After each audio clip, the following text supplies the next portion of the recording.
Welcome to She Loves the Grid, where we discuss all things F1, whether it's happening. And we're back. I can't believe it is episode 30 of She Loves the Grid.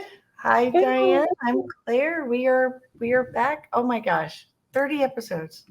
That's insane. How in the world are we? I mean, it is September, or almost October, right? So think about that. We started this in January. That's nuts.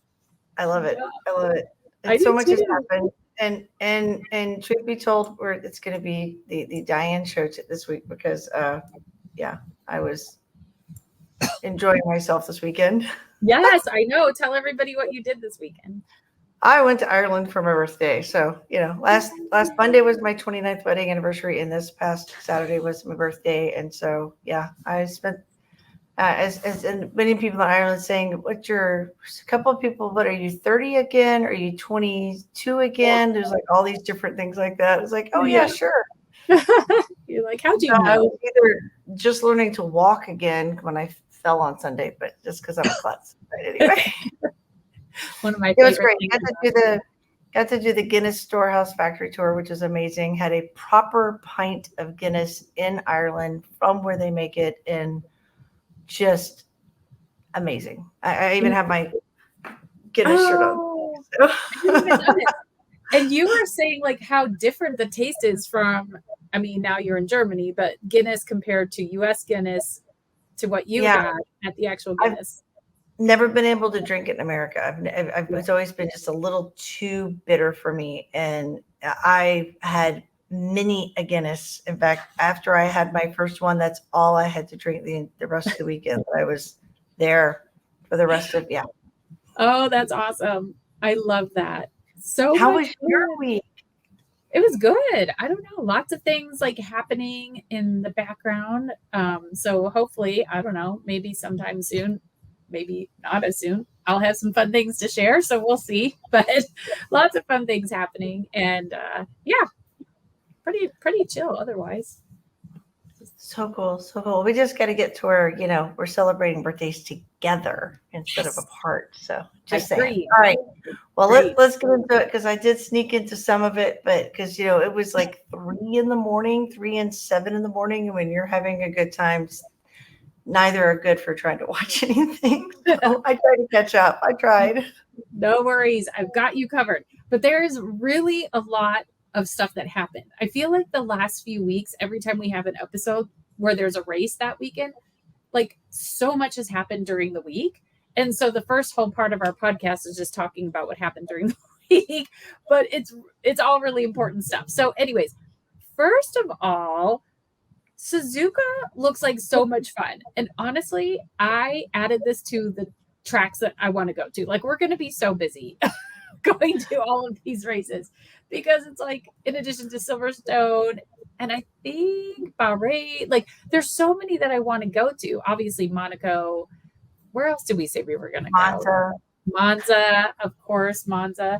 Well, now we have to add Suzuka to the list. It just looks like fun. Like the fans are super creative. Like everywhere you look, there's cool creative hats and shirts and like there was a whole group on a grid walk that was in front of the Alfa Romeo pits or garages, and they all had T-shirts with baby Valtteri's face on it. And like if you have that was amazing.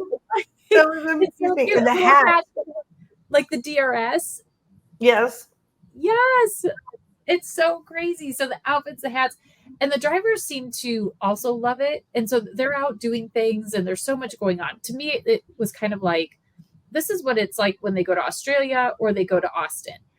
They just seem to really love it. And it just like the atmosphere. I just want to be a part of it. So anyways, okay. Silly season. Oscar Piastri. McLaren has locked him down through 2026. So his contract was set to expire in 2024. They have locked him down through 2026, which I think is actually super smart, especially after this weekend, which we will talk about in a little bit. But I do think he could be a future world driving champion. Like I think they've got it in him. Just so smart to lock him down. But when you compare him to the other rookies, and granted, Nick DeVries was a rookie and he's gone. So you compare him to Logan, and I guess the few races that Nick did, he's first in all of the categories. Like he's got 42 points. Well, now he's got more than that. So when they announced him earlier this week, he had 42 points. Now P3 is his best race result. He's had the fastest lap. He got second in the sprint race. Like he's just, and now like his best position is P2. It's hard to believe that he's a rookie for how he's showing. It's hard to believe he's a rookie. Yeah. Now we know why McLaren did what they did last year to get him. Like he has got it going on. I do think it's a little interesting that he did sign on for 3 years. So, or 2 years, I guess, 3 years from now, but 2 years if his contract expired in 2024. Because I know like they did that with Lando, but then we heard last week Max and Chetty Cathy and Red Bull were like, why did Lando sign such a long contract? And I mean, they're doing great now. They'll probably do good next year, but you don't ever want to end up with a team where you can't win and score points. So I mean, I don't know. I'm assuming he knows what he's doing, and at least he knows he's secure through 2026. So good job, Oscar. Also the big signing. I was waiting. You're so happy about. So happy. Let me tell you, I was waking up. Well, actually, so with the time difference with Japan, like they were all heading to the tracks for practice and qualifying and everything.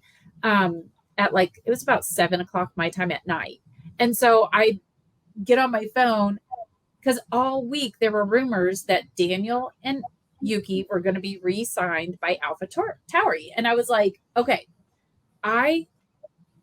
it's got to be today. Like I'm thinking, okay, well, they didn't do it on Wednesday. Maybe it's Thursday when they're all at the track because they want to announce this at Yuki's home race. And nope, it didn't happen Thursday. It didn't happen Friday. I was like, you messaged me. You're like, oh, this is a rumor. I hope it's true. I was so worried because I thought, well, maybe it isn't true, or maybe they want to get through the weekend. I don't even know. So they are both signed through, I think it's 2024. Liam, he got the reserve driver position. I think that would still allow him, if somebody else, like say Williams, wanted him, I think it would allow him to maybe sign with them, but they snapped him up for reserve driver. The rumors are that they are setting Liam up to take a spot at AlphaTauri or Red Bull for 2025. Like they've seen what he can do and they want to keep him. So supposedly that's it. I still think that kind of sucks for him because I do think he probably has earned a spot on the grid. So he has to wait 1 more year. But I mean, I guess hopefully they gave him some assurances. So I don't know. We'll see. But my thing is, like, I love Yuki. And we all know that this AlphaTauri car has been garbage until kind of recently. And even then, I don't know. But if the rumors are true that the AlphaTauri car is going to be basically this year's Red Bull, so next year's AlphaTauri, this year's Red Bull, I really do want to see like what can Yuki do, like in an actual car. Okay, so that's kind of fun. Then Mick, poor Mick Schumacher. Supposedly about Yuki and Daniel, if they only are signed till 2024, that's actually a good strategic move for Red Bull because they're giving them the Red Bull car pretty much next year. See what they can do. If they can't perform, that gives AlphaTauri a chance to swap it out too, because they're going to be given a beast of a machine next year. Yeah. If that is true, that it's going to be ridiculous. That's true. It's going to be crazy. I just thought about that. Yeah. No, that's a good thought. Okay, so supposedly Mick has been rejected by Williams. So we know that Toto Wolff, president of Mercedes, where Mick is the reserve driver, and James Vowles, who is the principal now at Williams, they worked together for a very, very long time at Mercedes. And I guess Toto was really advocating for Mick to have a seat, Logan's seat, at Williams. And he was like showing James all like, here's the simulator data, like all of it. Like, but apparently James was like, he was more impressed by Felipe Drogovic's turn in FP1. I think it was at Singapore last week. I think it was last week. I think it was. He sat in on Lance's car, and he was really impressed by Felipe. Felipe is another driver that people are like, he really should have a seat in F1. So that might be what they are looking at, is moving Felipe into Logan's seat. But we'll talk more about Logan here in just a second. So for Mick, Alpine actually confirmed that they are in talks with Mick to be a part of their World Endurance Championship team. So they reiterated, like, we're only in talks. We hope to set up a test soon. But, that it kind of takes Mick away from F1, but puts him into an endurance championship. And maybe at some point he can come back. We've seen many drivers leave and go do stuff and come back. I mean, granted, they've been like a Kimi or Fernando, but at least it keeps you in racing at some aspect. And if it's Alpine, maybe Alpine would bring him back if Esteban and Pierre don't work down the road. Okay, back to Logan. So even though supposedly there's rumors that Williams really likes what Felipe did, the paddock is saying that James and Williams really want to keep Logan for next year and see what he can do as a second-year driver. I mean, maybe. Apparently his deal is not done for next year, but they're leaning towards keeping him. So that all kind of came out earlier this week. And then he had a crash on Saturday, I think it was. And then like the money that is. They're not a rich team. And he just keeps causing. Well, and supposedly they don't have they had to replace most of the car. Yeah, commentators were saying. Yes, they basically said it was like they had prepared a third car for this weekend, and so that was one of the reasons he had to start from the pits, and he had a 10-second penalty. But I've also heard that they don't have extras of the upgraded parts, and so they're having to scrape together. He doesn't even have the same car as Alex Albon because they're scraping together parts to fix all the stuff that he's broken. I think he's had 2 crashes in the last 2 weeks, and then there's been other stuff.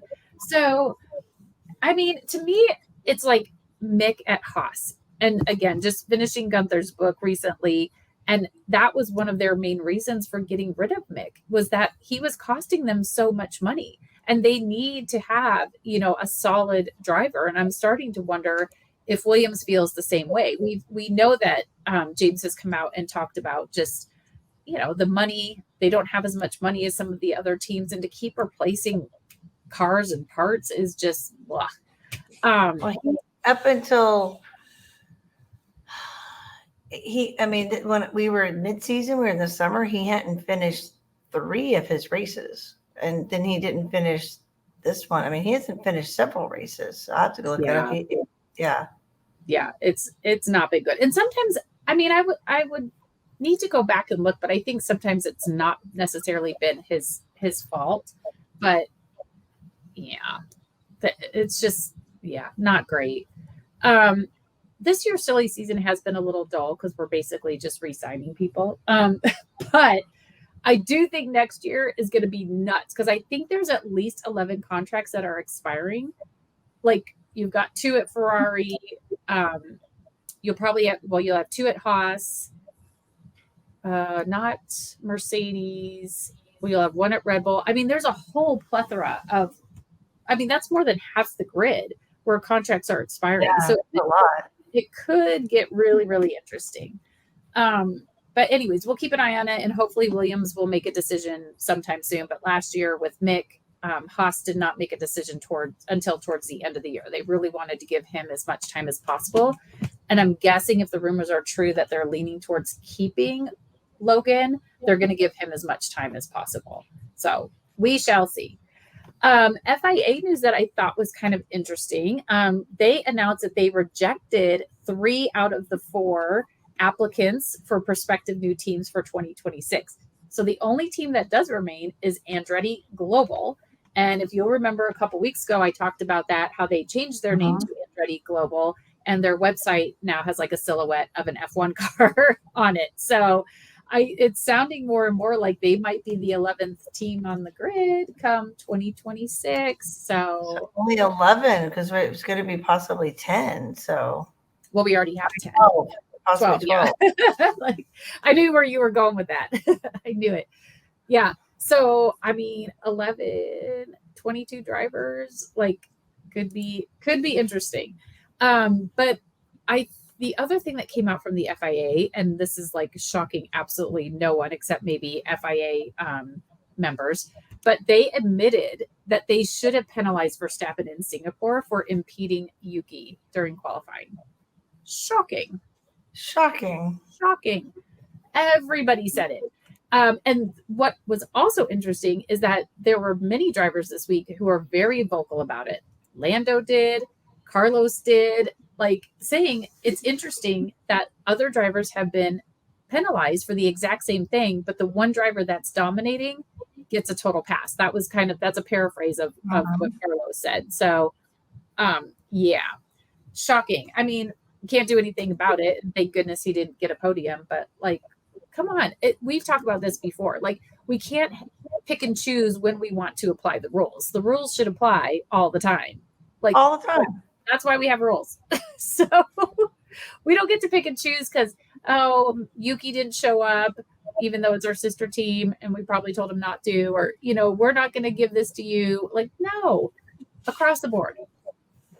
That's what rules are for. Absolutely. Right? Absolutely.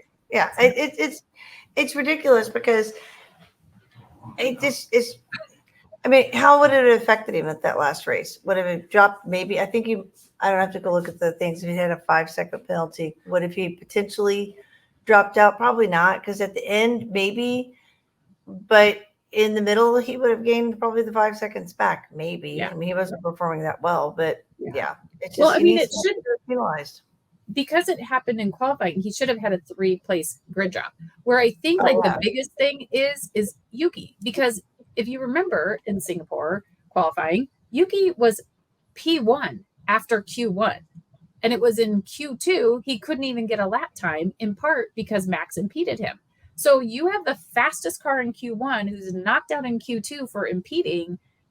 He could have totally made it into Q3, which would have also helped him. I mean, he did secure his contract, but would have absolutely helped him, personally, but also like for race day, he would have been higher up. Like, I think Max started ahead of him. Well, Max did start ahead of him in Singapore. So just lame. Like, agreed. Give him the 3-place grid drop. If he hadn't impeded, Yuki could have been into Q3 and started in the top 10. Like, ridiculous. Agreed.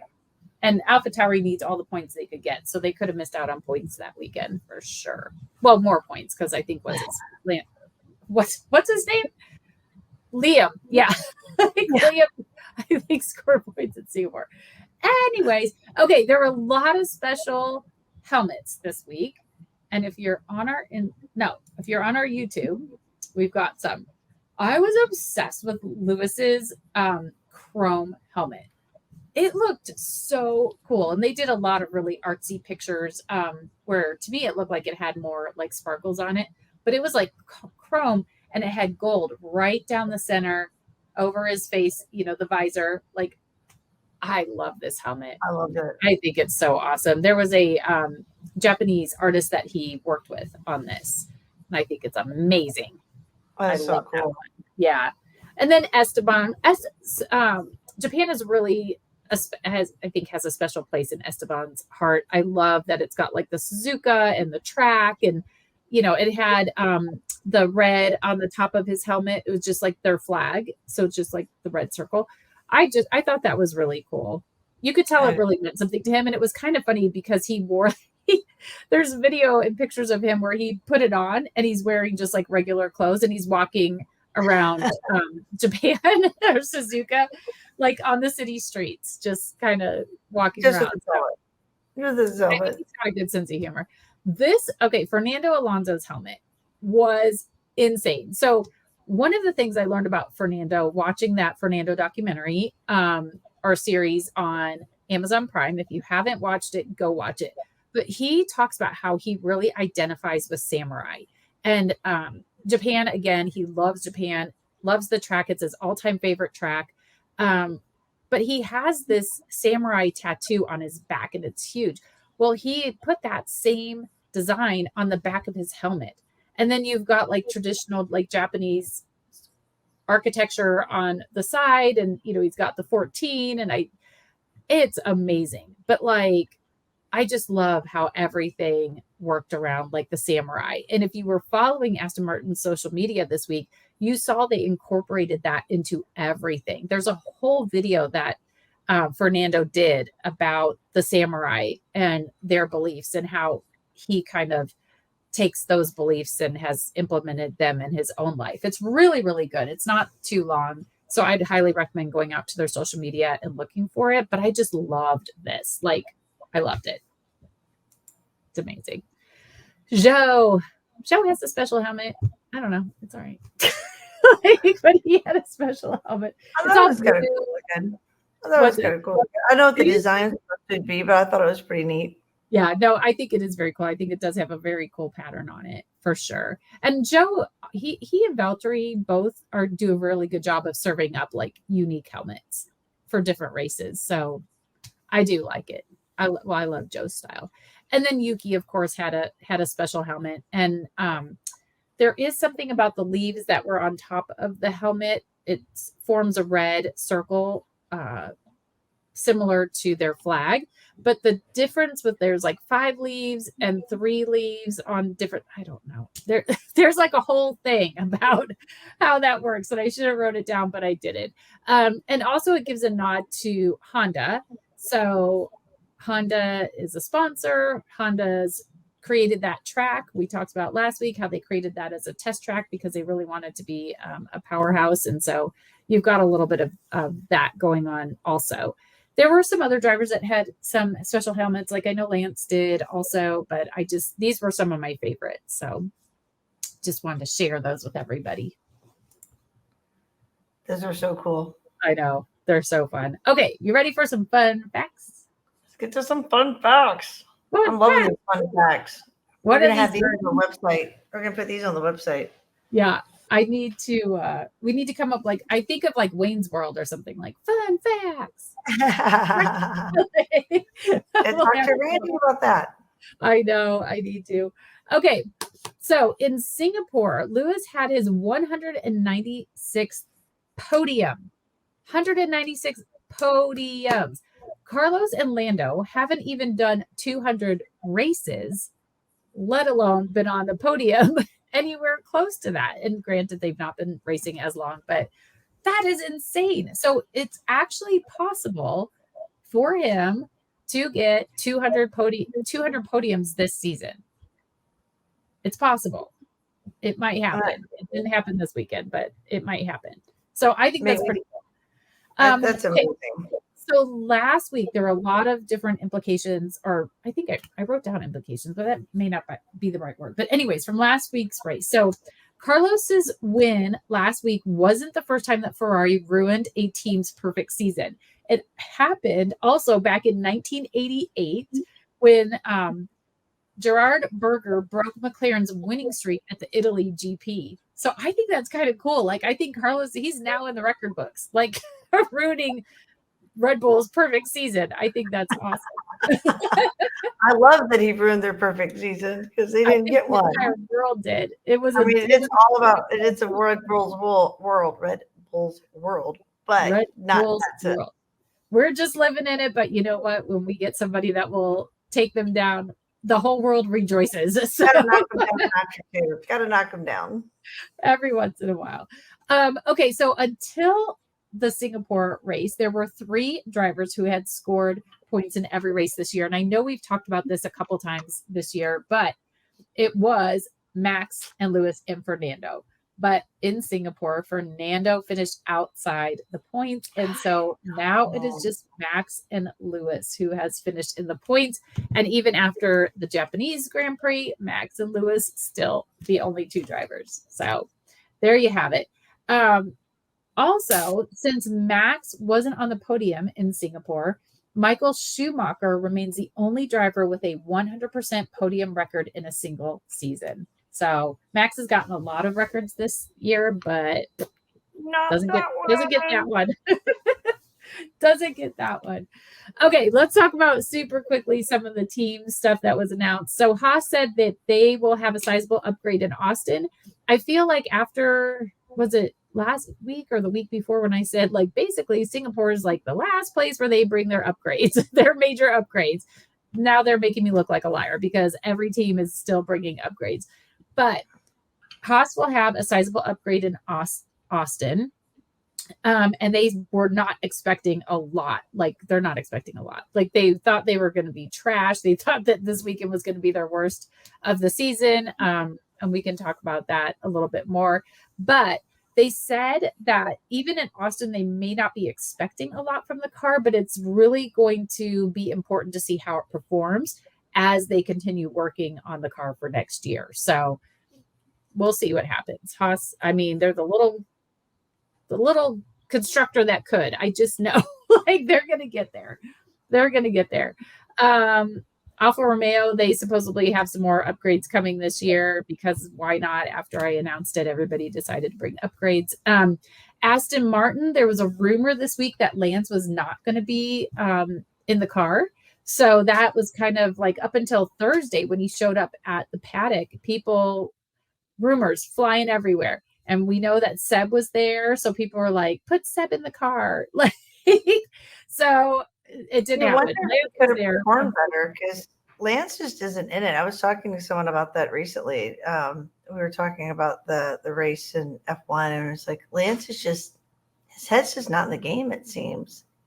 I mean, he's really struggling. He's really, really having a difficult time. I just think as a constructor, they're struggling because like they've started out awesome, but they've been outdeveloped ever since like what, Canada, ever since they made those improvements right. They're quoting in Canada, they've just, it's been struggling. And even, I mean, Alonso was saying that the car was practically undrivable, and I was surprised. I was surprised that he didn't like leave one of the recent races because it's just. When he said that yesterday, I thought because yesterday he was kind of like, "You guys threw me out here." Like, maybe it wasn't yesterday. Maybe it was the week before where I thought he would just come in. Like, why even bother? But they've been outdeveloped big time, so they have got to be scrambling. It was Singapore. It was Singapore. We talked about the car was undrivable, and I was like, "Then why are you even?" And then they brought him in and then had that horrible pit stop and everything. I was just like, why are you even at this point? He finished last that race. Oh, that was terrible. So I don't know. They've got to get it together. Papa Stroll is not happy. No. Even if you're a billionaire, you don't want to be putting money out there and have it like your team is going backwards the whole the rest of the season. So let's finish strong. Red Bull announced this week, keep an eye on their social medias because opening is going to open soon for the Vegas livery. I haven't seen anything about the Austin livery, so I don't know if I missed voting for that. I haven't seen any designs. They'll probably do that in October. But anyways, I'm hoping that we just have some really cool, unique designs for Vegas. And I'm kind of bummed because I totally forgot I wanted to try to enter a design. So, oh well. Such is life. Okay, AlphaTauri. This rumor was around in a few different places, but now they're saying Adidas is supposedly competing with Hugo Boss to take over sponsorship of AlphaTauri next year. I'm like, I would love it. Can we could do a little Run DMC, my Adidas. There's so much I think we could do with that. Come on, Adidas. I think it'd be better than Hugo Boss. Come on. So we'll see. Well, I don't know. Less competitive since Hugo Boss is also what sponsors Alonso. So he does. He does sponsor Alonso. And he's been looking a little less dad-like at the track when he comes, but this past week was not that great. Also for AlphaTauri, there are rumors we thought that Danny Rick would be back in Qatar, which is not this coming week, but next week. But now they're saying it may not be until after Austin. So I'm assuming he'll still be at the track at Austin because he absolutely loves Texas. He loves Austin and that track. but he might not be back until Mexico. So that's kind of interesting. So maybe his PT is not going as well as he I mean, there's a lot of stress it puts on that hand, and yeah. I mean, that's a lot of pressure, like especially how big that scar was. If you're watching on our YouTube, like I'm kind of showing my fifth metacarpal like all the way down, but like that, it could be all the way down, and like that vibration and stuff coming off the wheel, like that could be tricky. And for me, like, and everybody's different, I get it, but I had a hard time like making a fist, and that might be one of his goals is making that fist, and I couldn't do it. That's more of a genetic thing, like his heritage. You wonder his grip strength too. Maybe his grip strength is effective, not able to hold on to the wheel effectively, right versus left. It's got to be fairly equal, I would imagine, because you go both ways on the track. So it'll be interesting to watch. Yeah, so we'll see what happens. I mean, it doesn't sound like Qatar. That just gives Liam Lawson even more opportunities to prove himself. So go Liam, next man up mentality. Okay, so then Mercedes had a new front wing. I don't know why I can't say front wing. Like I have to really pause and think about front wing this week. And Toto wasn't at the race at all. And you know what? I didn't really even notice until yesterday.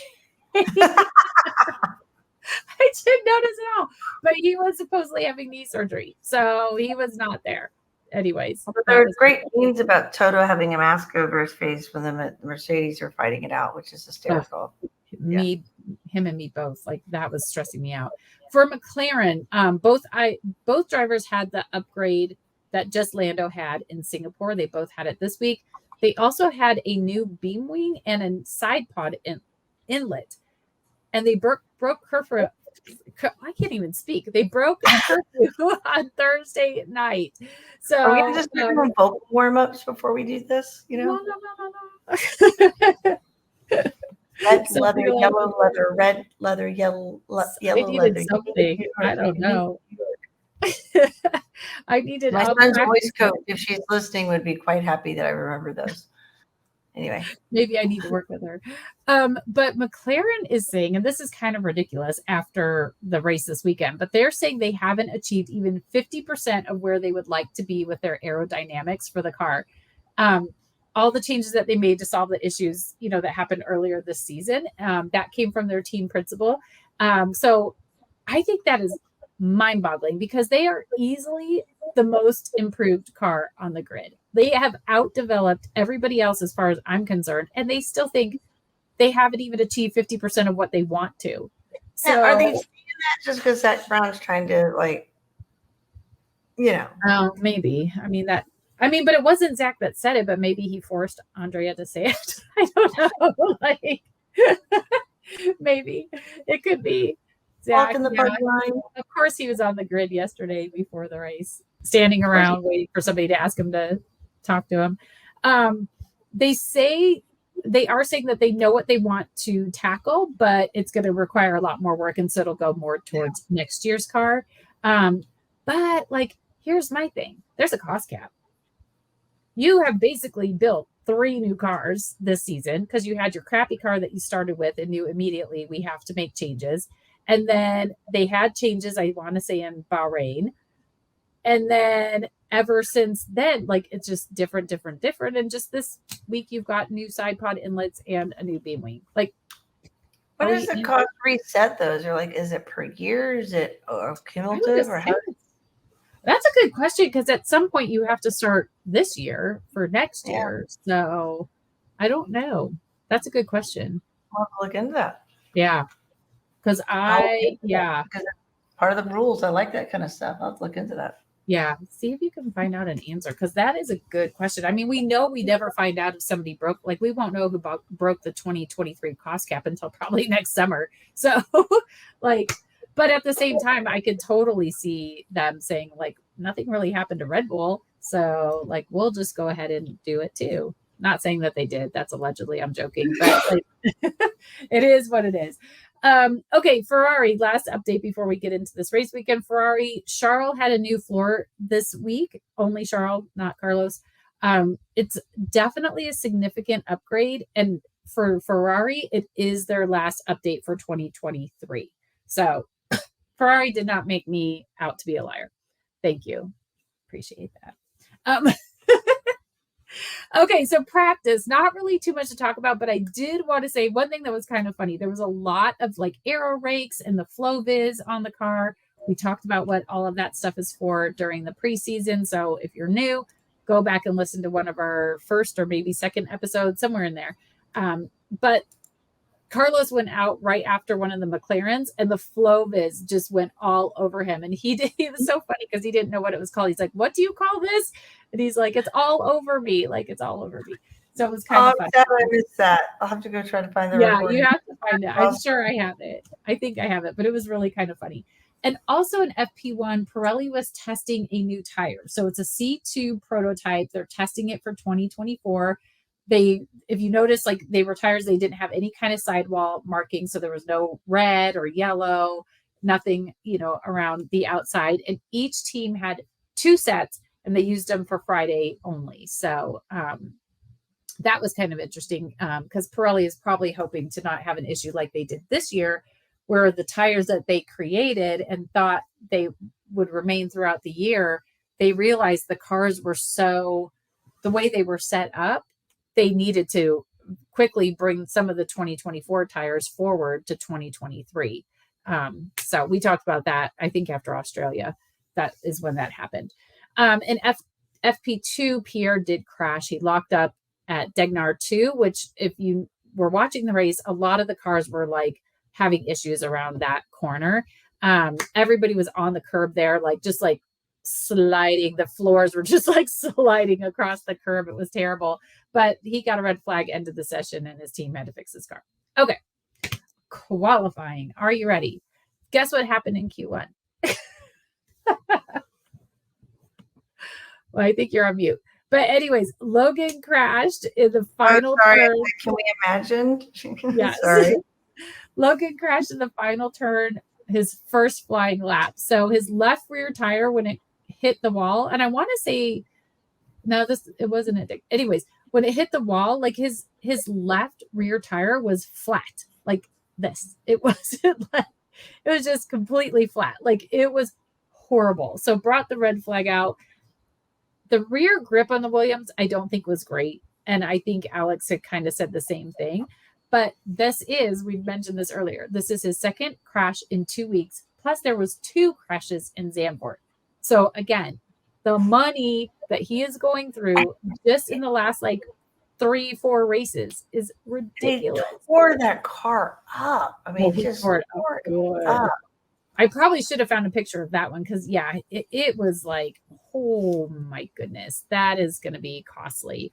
There was a few lap times that were deleted, nothing crazy. Lawson, though, in Q1 was the 4th quickest driver. So he was definitely, I just was kind of like, do you think he's like, hey, you should assign me? Maybe I should be the driver. I think he went out there with something to prove. But anyways, out in Q1, we had Sargent, Stroll, which we'll talk about, Bottas, Zhou, and Hulkenberg. In Q2, pretty much everybody was trying to get a banker in, and then they were sitting in the pits. You would have hated it, Claire. That is one of your... You would have absolutely hated it because that is one of your pet peeves. So they basically were sitting in the pits until the last 3 minutes. Oscar started to go out. I don't remember where he was. I think he was in P2 at that point. He started to go out. He was in the queue to go back out, and they actually stopped him. And they said, just pull over to the side before you leave the pit lane, and we will come and get you. And the crew came down and pushed him back. They just wanted to save his tires. They figured at that point he's not going to drop down too far. So Yuki actually made it into Q3 in his home race, and the crowd was going wild. Yay! So that was really, really exciting. So out in Q2, we had Ocon, Lawson, Albon, Gasly, and K-Mag. And what I felt bad for K-Mag is he has not reached Q3 at Suzuka since his rookie season in 2014. Like, this is just definitely not his track for whatever reason. And yeah, so oh my gosh, I know the record lives on. Okay, so Q3, Max came out and he did a 129. that was insane. I Because mean, I saw that in race time, the record I think is like 130 set by Lewis or something like that. yeah. So that was insane. I mean, he just kept getting faster and faster. And so I thought, well, he went back to the pits like they do. And I thought, well, I wonder if he'll stay there. Like, nobody else was getting close to that. And then he came back out and did a second run and he did 128.8. I'm like, what? Now you're just showing off. Like, we know you were upset last year or last week at Singapore. You don't want that to happen. Like, you are not messing around. We get it. We get it. The Ferraris hung out. Talk about driving me crazy. The Ferraris hung out in the garage until there was about 4 minutes left, and then they came out finally. And Oscar became the 5th Aussie to be on the front row. So he outperformed Lando. He was super calm on the radio when they told him he was on the front row. You know, Oscar just kind of like, thank you. That was great. And you know what? Like, that is how he kind of comes across, which I whatever. But the other thing I was super impressed with is that this was his first time at the track. He's a rookie, first time at Suzuka, which is challenging, and he's on the front row. Like, good for you, rookie. I didn't realize it was his first time ever at the track. Even he's never been there in the lower. Oh, wow. That's what they said. Liam has been there a lot because he was racing, I think, in that circuit. So he had been on that track quite a bit. But from what they said, this was Oscar's first time there. So I thought that was really crazy.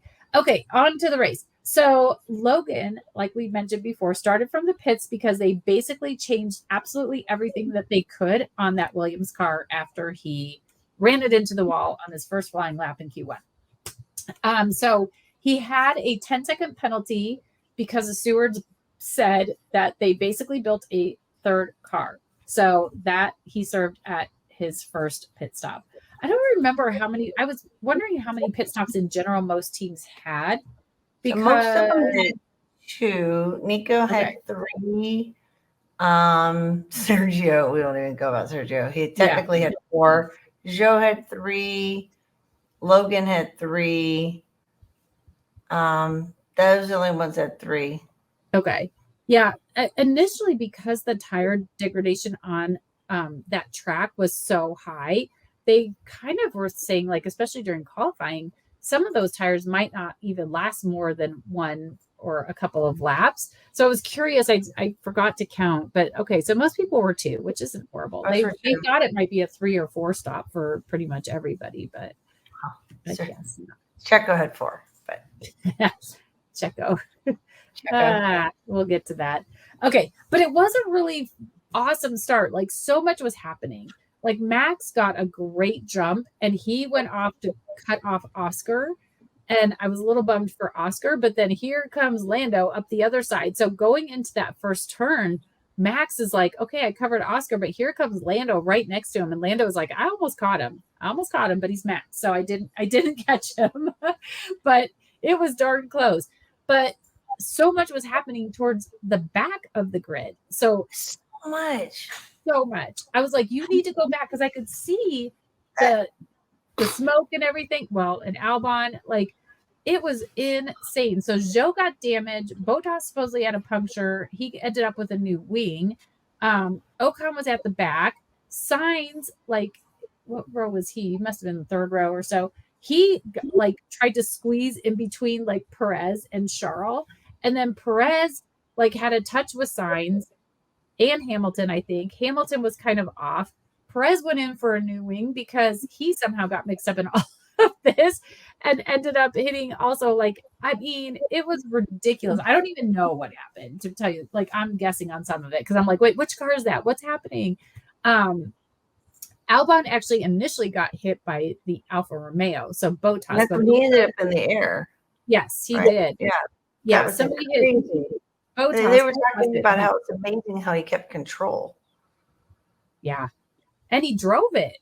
I mean, now he ended up having to retire because of what happened that first part, but still, like, they had to bring out the safety car. Like, it was ridiculous. It was mayhem at the back. AlphaTauri, listen, I'm just gonna say this because I don't know what was happening. Like, I think there was all this kumbaya, which we'll talk about in the Beyond the Grid segment, but there was all this kumbaya with like Seb, and everybody was building bee houses, and the teams were making cute little heart signs, and yet they were all battling each other on track. And I stress out big time when teammates are fighting each other. I love a good side by side, wheel to wheel, whatever. Like, not when you are teammates. So almost as soon as that got started, Liam and Yuki battling each other like nuts. Liam was going for it. Like, he ended up getting ahead of Yuki, at least at that time. But like, I just was kind of like, what is happening? Like, what are you trying to prove? That you should have been signed and not Yuki? Like, he was not backing down at all. Like, it was stressing me out. And I thought if both AlphaTauris go out, I'm going to be ticked. Haas, I think we talked about them. They said it was not going to be a good race for them. And I'm pretty sure they finished last once you take the 5 retirements out, because there were 5 retirements in this race. I think they were at the very bottom, if I remember correctly. They were 14th and 15th. You're right. Yep. So Haas was pretty, I guess if you go into the race not having high expectations, like, there you go. It was on their vision board. I love a good vision board. I do love a good vision board. Valtteri, he spun after Sargent locked up. So Logan finally, he gets a car. He's back out on track. He locks up, hits Valtteri.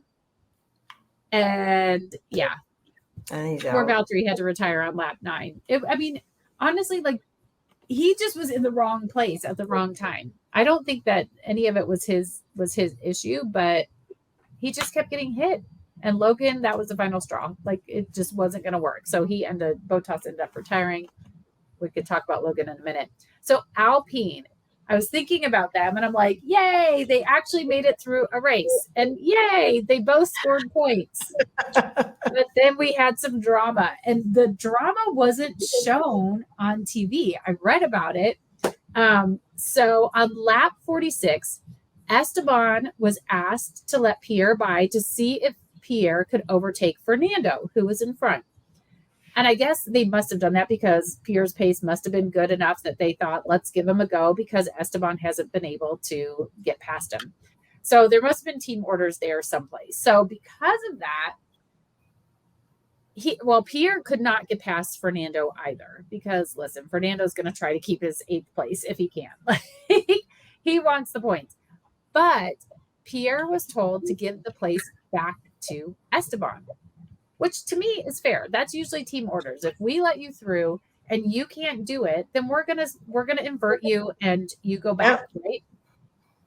Now, we know there was some tension. I feel like it had been resolved this year, but maybe not, because Pierre was none too happy to be told to give the spot back to Esteban. He started waving his hands around. He flips him off. And if you're looking at our YouTube channel, you will see a picture of Pierre flipping off.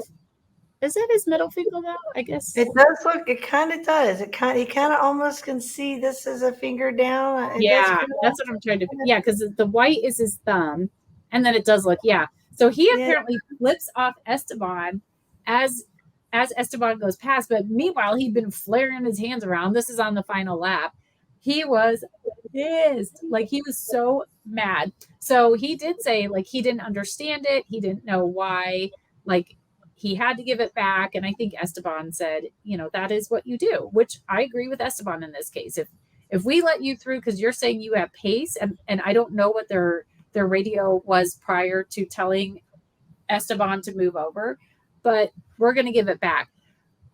There were some people that were saying, because I always love to read the comments, that if they had allowed Pierre to stay in 9th, they finished 9th and 10th. So it wasn't like they were getting major points. But if they had let Pierre stay in 9th, he would have gotten more points than Lance, and he would have moved into the top 10 of the World Driver Championship. We know Max is going to win that. It's just a matter of when. But, there's probably stuff in their contracts about, like, maybe you get bonuses or whatever. It just looks good, right? So, he would have, because he's 1 point currently behind Lance. Yep. And if he had been ninth, he would have had 2 points, and that would have put him 1 point ahead of Lance. So I can see that. I can see that frustration, but if you couldn't do it, then you couldn't do it. So it is what it is. But the other thing I forgot is that they still have an interim principal. He would have been tied. He's just been tied with Lance. Okay. I mean, still you would be tied for 10th. But I don't know. I still think, like, if you couldn't get past Fernando, then we have to give it back to Esteban. That's the right thing to do. That is my opinion.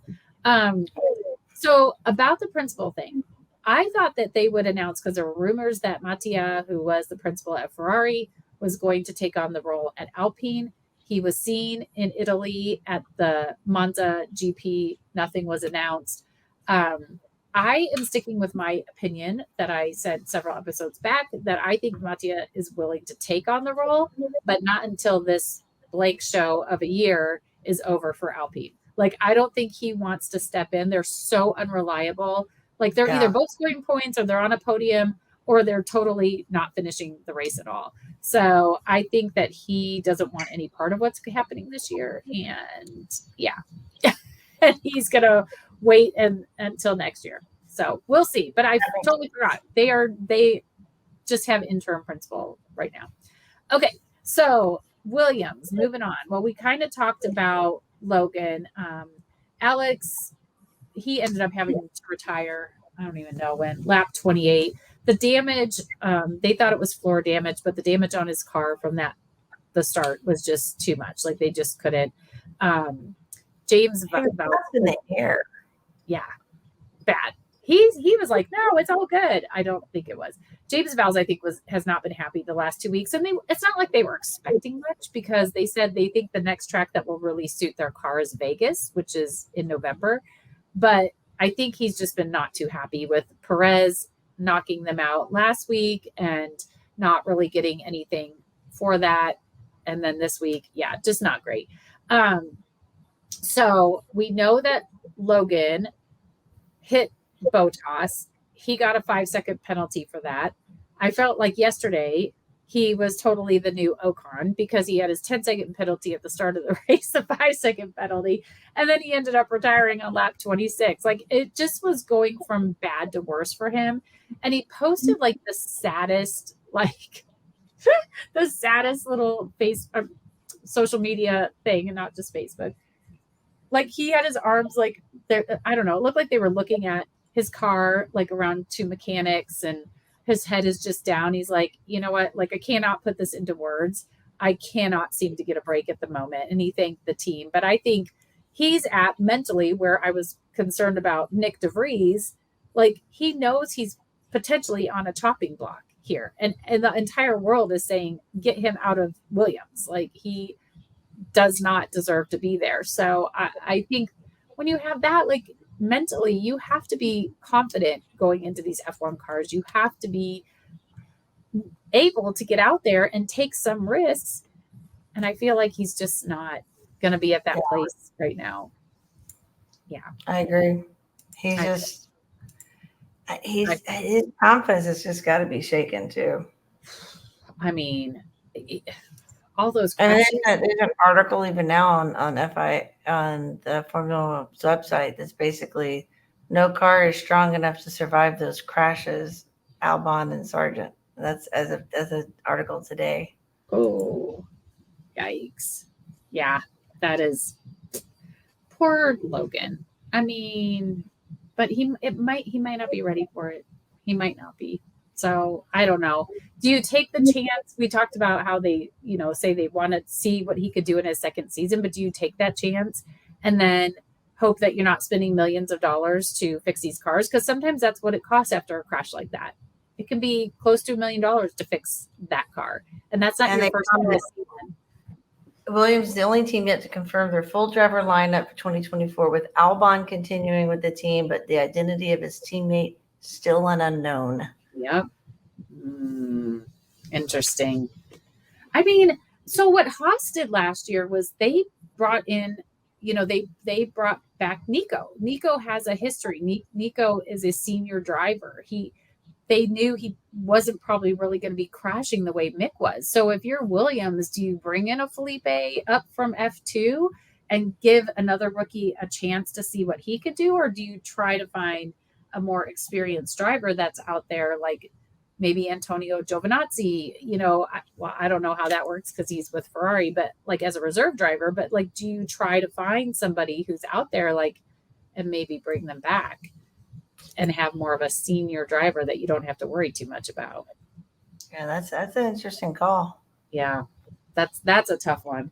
Okay, let's talk about your team, Aston Martin. So Fernando was not happy with the early pit stop. He's like, "You've thrown me to the lions. This is unbelievable." So he was not happy. He was back on his radio, which I feel like we don't usually hear Fernando flustered, or at least not this year flustered on the radio. And he was back on the radio a couple laps later, and he's like, "You need to think of something. Like, think of something to do," because he did not know, like, he wanted some assistance, which again, like, Fernando's like, he is so mentally like good at his job and everything. Like, but so he must have been at a complete loss if he's telling his engineer, like, figure it out, like, think of something. He was also battling his old teammate Ocon. And last year they got into a lot of scuffles, a lot of issues. So that was kind of fun to watch, actually. Stroll went into the pits on lap 22 and retired. And it did come out. I was like, why is he retiring? Because nobody was saying really anything. But they showed into the garage, and I could see some mechanics, and they were doing this like to the rear wing. And so sure enough, they confirmed that it was a rear wing failure. And so he came in. So it's another DNF for Lance. Maybe, not necessarily his fault, rear wing failure, but like, I mean, talk about somebody else's season who's just going from bad to worse. Like, he can't even finish a race. I don't know. He's had 0 points in the last 3 races. And if you look at how he's performed, he's at 8-0-12, 7-0-0-8, 2-7-0, 1-2-0-0-0. Wow. Yikes. That's not good. That's not good at all. And the zeros, he's had 0 points in 1, 2, 3, 4, 5, 6, 7 races, but only 3 are DNFs. Oh, so he was finishing out of the points all that time. And when you compare that to Fernando has only finished out of the points once this year, and that was in Singapore. And part of it was a 20-something second pit stop. Ridiculous. I mean, if you take 20-something seconds off that race, he would have. I think he would have been close to points, or probably had gotten into the points. 25-second pit stop. Yeah. Because he's finished really, badly. Yeah. As a driver, part of a pairing, like, you don't ever want to be like, I have whatever it was, 7 races with 0 points, and my counterpart has 1. And we can point to, what, I'm sure there's some things we can point to for Lance, but like, maybe silly season will like, pick up, because if Lance doesn't come back next year, which we're not saying he won't necessarily, but if he doesn't, that's another open seat. And 25 seconds off of Fernando's time in Singapore would have put him in 9th. So he would have had points. Stop. Yikes. That sucks. That really sucks. Poor Fernando. See, when you look at that, then it would be like 0 to 7. Yeah, and that was that. There's not a driver causing you to lose your points. That's tough. Yeah. Anyway, I think he did have 5 seconds of that with a penalty, but I don't remember now for what that was. But still, 15 seconds of it is pit stop. Then that's craziness. That is crazy. But even though Red Bull won the Constructor in Japan yesterday. Aston Martin is losing ground in the Constructor. So they're second. Mercedes is sneaking up on them. And Alonso, Sainz is only Mercedes is second in the Constructor. What? Mercedes is second in the Constructor. Oh, who's sneaking up on them then? Somebody is. The Mercedes, because it goes Red Bull, Mercedes, Ferrari, Aston Martin, and the Constructor. Oh, maybe. Wait, what's the difference between Aston Martin and Ferrari? Oh, Ferrari's got 64 points on Aston Martin. Good for us. Yeah, but they're still losing ground. But also, like, they're 20 points behind. They're 20 points behind Mercedes, though. Here we come. Here we come. But to your driver's point, Carlos is 24 points behind Fernando. Yep. Who is 16 points behind Lewis. Oh, okay. Who is Lewis 33 points behind Checo. Okay, interesting. Yeah, it's gonna be really, really, really good. Top 4 or 5 is tight. 2 through 4 is pretty tight. I like it. All right, on to my favorite team. I don't know. What we were all right. We did all right. I don't know. I have all these like little kind of like after last week. Yeah, it's all right. Sainz, he was not thrilled. He was totally undercut by Hamilton in the race. Like, strategy again, like, not awesome. So Carlos after the race said, as always, we'll analyze everything to see if we could have done something different. And I feel like that was a big, like, we're going to talk about how I ended up being undercut by Hamilton during the race. So, yes, that is loads of fun. Charles, though, had some pretty decent pace. And I'm kind of hoping that both cars have that new floor in Qatar, because he did outperform Carlos this week. Not necessarily by a ton, but he did. So he was hunting down Russell and he would pass him. It was a beautiful, like, around the outside kind of a pass, and got past him. So that was awesome. He was noted for leaving the track, but they said, no more. We don't have a need for further investigation on that. And then Carlos passed Russell, and he said, like, they're using Mercedes was trying to have, like, Lewis tow Russell to defend from Sainz. And Sainz was like, they're using my trick against me. And he was laughing about it in the car, because that's exactly what he did, to keep George and Lewis back in Singapore. So that was kind of funny. I thought that was hysterical. But he did end up passing George, but just could not get to Lewis. So he ended up, 5th? And, 6th. Charles should have been 4th, right? Charles, Lewis, Carlos. That's what I'm thinking. Okay. So with his finish at this race, Charles has surpassed 1,000 career points, which I think is pretty exciting. Good for you, Charles. Way to go. Okay, so Mercedes, they had a pretty good race. George and Lewis, again, another team fighting each other. I can't handle it. I just cannot. I cannot handle it, because George, like, dive bombed Lewis and got the place, but then Hamilton went back after him, got the place back. Like, I just, when it's teammates, I'm like, I don't want both of you going out. Like, that is not good.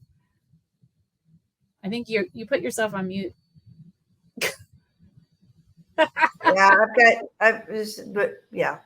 That freaked me out. Like, the noise. I was just worried about noises in the apartment. That freaked me out. I watched that one where they were like, Russell got ahead and then Hamilton got back ahead. I'm like, you're going to take each other out. We're going to have no points. Like, please. It was ridiculous. It was absolutely ridiculous. So Hamilton also had, like, a little moment in the gravel that allowed George, like, back into play. It was insane. George. So when Lewis got ahead of him, George is on the radio to his engineer. Who are we fighting here? Each other or the others? Just George, let it be. Like, you're both fighting. You're both fighting with each other. And don't try to say like Lewis is just fighting with you. Like, come on.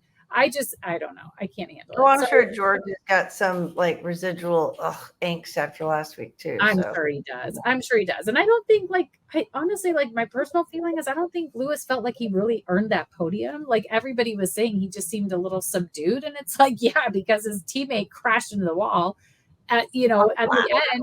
And that's how he ended up on the podium. I think champions like to win outright. They don't want to be like gifted, something. Yeah, agreed. After that little battle, though, Mercedes called Lewis into the pits, and it did separate them for a while. So it was like, phew, I don't have to worry about it. But by lap 47, they were back together. So, and Carlos was right behind them. So, anyways, Russell was told that he needed to swap positions. Lewis had newer tires and had more pace, and George tried to argue with that. He tried to say no, why don't we just do XYZ? Like, he had a whole plan, and they told him that's the instruction. That was it. Like, that's what his engineer said. That's the instruction. So basically, move the F over. So then he does give the place back, but then George is back on the radio, and he's saying, like, if you want to play the team game, then he needs to give me DRS. He got DRS and Carlos passed him. So whatever. Like, what are you going to do? I don't think we can put that on Lewis. Lewis said, understood. I will do it. Anyways, Lewis still did not seem, because I think with Lewis, and we talk about this with Mercedes in general, especially at the beginning of the year, they're very hard on themselves. They know what they want to do. They know what they can do. It's just getting to that point. So Lewis did not seem thrilled after the race with how they finished, even though it wasn't horrible. You're still in there, kind of. You're in the mix. You're getting more points. You're doing better than, a lot of the other teams. But he was saying that Mercedes can fix the issues for next year, but it's going to be the next 6 months has to be the greatest 6 months of development we've ever had. So Lewis apparently is still thinking there's a lot of work that needs to be done on that. It just sounds to be the Mercedes woe is me kind of attitude. Yes. Exactly. We will do it. So maybe this is what I was thinking of before when I was talking about the World Driving Championship, but Lewis is gaining on Perez, like you said, and Norris is now tied with Russell at 115 points each. So again, George, who has been in a very decent car, the McLarens were nothing until basically Silverstone. Norris has made up that many points in such a short amount of time that he is now tied with George Russell. That to me is crazy. Yeah, McLaren is just 49 points away from Aston Martin. Craziness. Oh my gosh. Where is George and Lando in the World Driver Championship? Because they both have to be in the top 10. 7th and 8th. 7th and 8th. Okay. But they both have 115, right? 115, yep. Yeah, okay. And then Charles is 20 ahead of them at 135. And then Carlos 15 ahead at 150. Okay. So, I mean, really, Lando is doing... that 2nd to 8 is tight. Because then after that, Oscar's at 57 points. So, yeah. And with Lance Stroll at 47. Oh, Lance Stroll. Again, say how many points that Fernando has. 174. 174 to 47. Granted, they have not been their car has not been good since Canada, but then at the beginning of the season, you should have been, I don't care, risk or no risk if you're driving, you should have way more points than 47. Oh, don't get me started. If I was Papa Stroll, family dinners might be awkward sometimes. That's all I can say. They might be interesting. Okay, McLaren. Oh, McLaren. Wow. This team, by the way, I think by the time this comes out, it's going to be over. But after the double podium yesterday, you could take 60% off a bunch of their stuff on their website. I was so tempted to like go and get myself some McLaren gear. So yeah, anyway, we're recording on a Monday and not a Sunday. So we're one day usually we do it right after the race on Sunday. But at before the race, the drivers were told that they need to follow orders. They need to follow the team orders, and they said that they would. So I feel like there was one point where it seemed like somebody forgot that promise to follow team orders. We'll get to that. So during Perez's pit stop during the virtual safety car, he pitted for tires, awesomeness.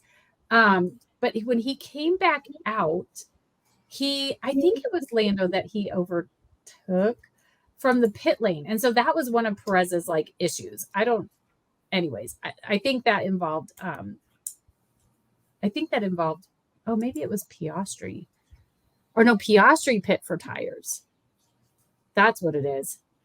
It was when Perez caused the virtual safety car. Piastri pit for tires. That ended up to be a good strategy. Norris was getting irritated because he did end up behind Piastri at some point, maybe after his pit stop. And he was so frustrated. He was telling his engineer, like, and we know, like, I do feel Lando gets flustered on the radio sometimes when he starts getting agitated and he gets very vocal. So he was telling his engineer, complaining like, the longer I stay behind Oscar, the worse they're making the race for him. He wanted the team orders, and supposedly the team did tell Piastri, you need to move aside, you need to let Lando through. And it looked like Piastri was going to let Lando through, and all of a sudden he like dived down so Lando couldn't get through. So it was kind of like, those team orders that you promised, I feel like maybe no, like you want to go for it. So eventually Piastri let him through. But he had such a good drive. Like he went for it going against George Russell. That was an amazing pass. Like he just was like, I got to do it. Lando was second for the second week in a row. Oscar, his first podium in just 16 races as a rookie. First time at the track. And he was voted driver of the day. Craziness. What's cool about him? I was just looking. He's also had a fastest lap this year. Yes, he has. And a sprint podium.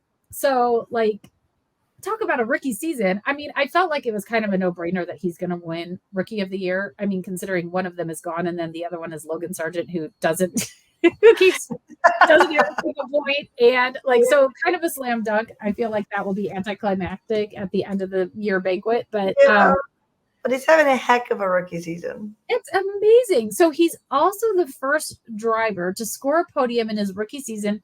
Get this, since Lance Stroll did it in 2017 in Azerbaijan.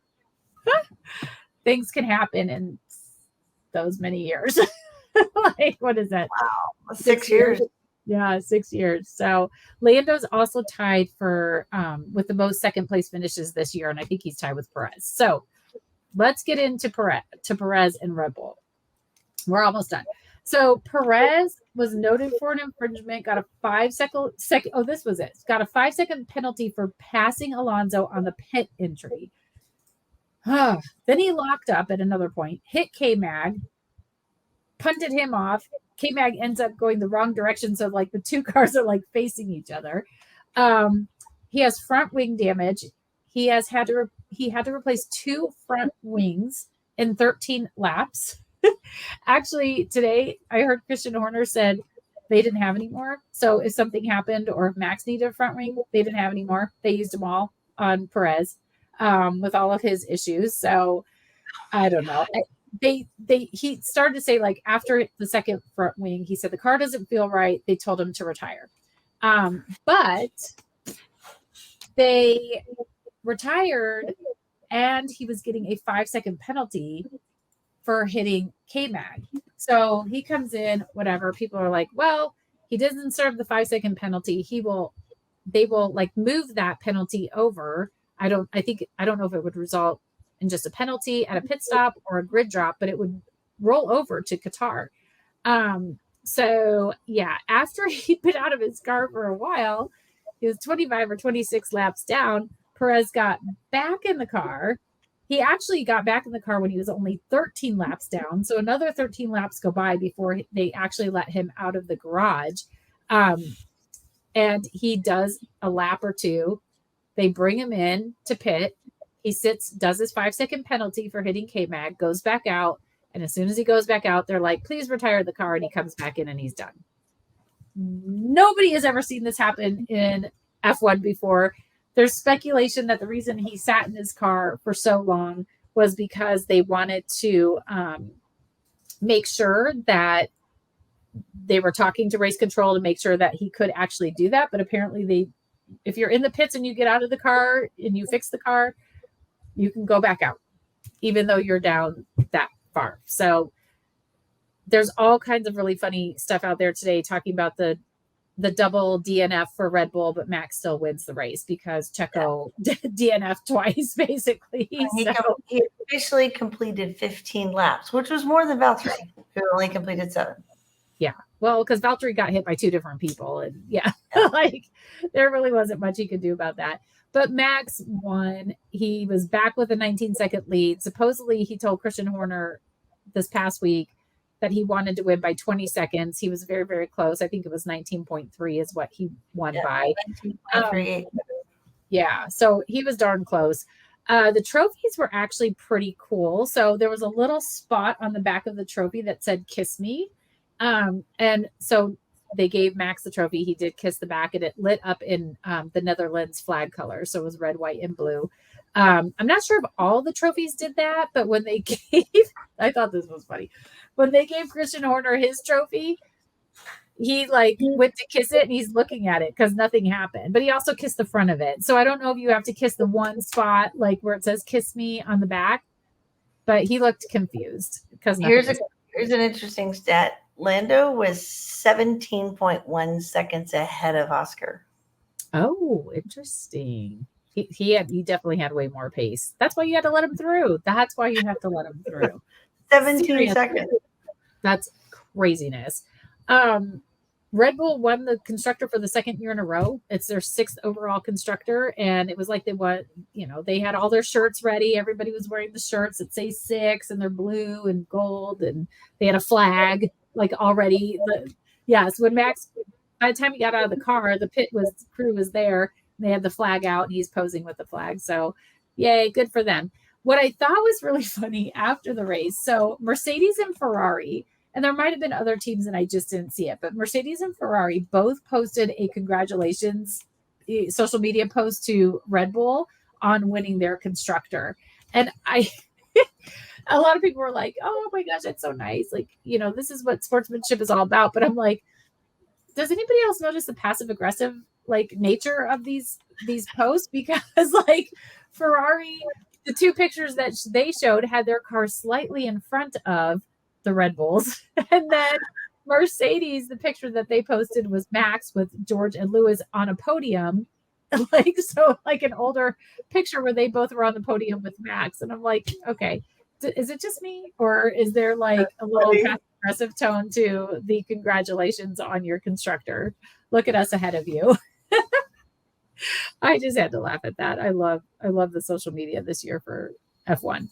Okay, beyond the grid. Like I said, a lot happening. A lot of people are out doing stuff in I was going to say in Singapore. We were in Japan, in Suzuka this week.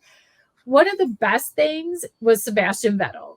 I love Sebastian Vettel. I think he's an amazing human being. He actually, to highlight the importance of biodiversity, he's all about the environment. He's doing a whole thing about racing, without using fuel. I mean, I don't even remember what track it was at. Last year, he was out after the race helping volunteers pick up trash in the grandstands. He is just an amazing human. So to highlight the importance of biodiversity and Suzuka being his favorite track, he and all the other drivers established a bee colony on turn 2 at Suzuka. So they're calling it Buzzing Corner.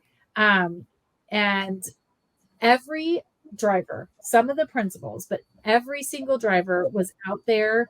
I think it was Wednesday, maybe it was Thursday.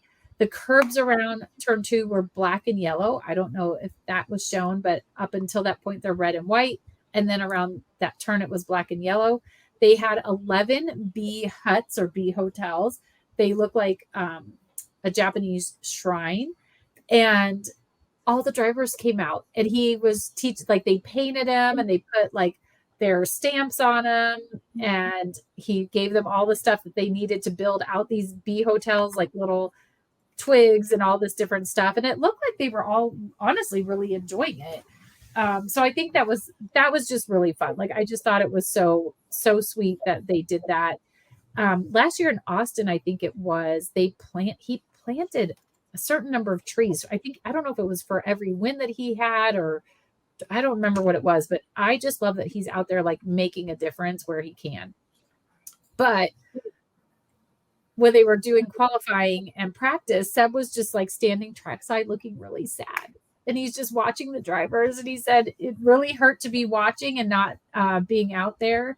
So my thought was kind of like, get back out there then. Like, maybe what if we get rid of Lance and you go back to Aston Martin, you could drive with Fernando? I mean, I don't know how that would work, but maybe. Or you did say Williams needs a seasoned driver. Williams could use a seasoned driver. We could get rid of Chatty Cathy and you could come in. That would be lovely. I mean, there's options, Seb. That's all I'm saying. There's options. I feel like we can make it work. That's all I'm going to say on that. There were a lot of origami challenges. So Alfa Romeo were showing that. Lando and Oscar tried to do it. Joe and Valtteri gave up. They made paper airplanes. They barely tried. Lando and Oscar, they were able to do it. Oscar, fun fact, we learned he actually took Japanese in school. So they had him like writing some things out. So arigato, they had him write his name. He doesn't remember a whole lot, but he actually did pretty good on that stuff. There was also a lot of stuff the drivers were doing with sumo wrestlers. So Red Bull and AlphaTauri went, they did a challenge with some sumo wrestlers. There's like, I think something with hitting the hands and making sure like you didn't go over this line. Max, of course, being the super achiever that he is, seemed to do pretty well.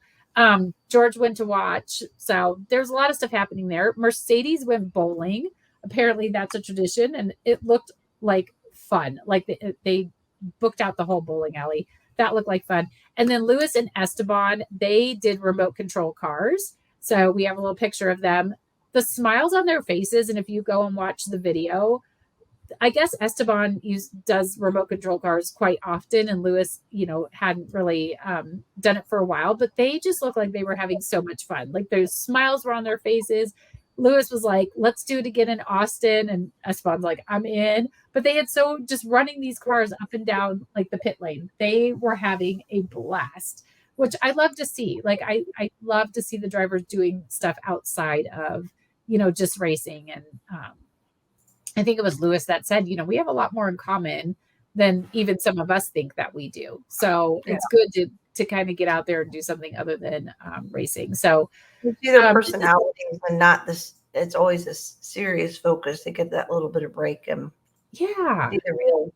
Exactly. And just be fun and like be like kids and have some joy. This is kind of beyond the grid, kind of not, but there's a rumor going around that Alex Albon is going to compete in next year's 24 Hours of Daytona after the F1 season. So that would actually be kind of fun. That would be kind of fun. I think Fernando has done that. I think there's a few drivers that have also done that. So anyways, I think that'll be really cool. This week is an off week. Our next race is October 6th through, well, it's technically on October 8th, but race weekend 6th through the 8th is in Qatar. No idea what we'll do for this coming week's podcast, but we'll think of something. I'm sure we will. Yeah. So some rules or something. I'm sure there'll be a lot going on. Yeah, there will be plenty of stuff going on. So yeah, that was it. Another long episode, but I'm telling you, there is so much stuff that happens is happening each week. It's craziness. So we've got to get it all in. We want to make sure everybody maybe we'll knows. get the Williams answer. Maybe we'll get, What's that? Some of that. Maybe we'll get the Williams answer who their other driver is going to be. You know, maybe something like that. That would be really nice. But for some reason, I feel like it's going to be like Haas. I think they're going to give him some more opportunities, and I'm going to guess around Austin or Mexico they might say something. We shall see. That sounds about right. Yeah, we shall see. But yay! Thanks for sticking around. That was a long one. That was a good one. Thanks for keeping me up on everything. Yeah. Now I'm gonna get us out and published and sleep.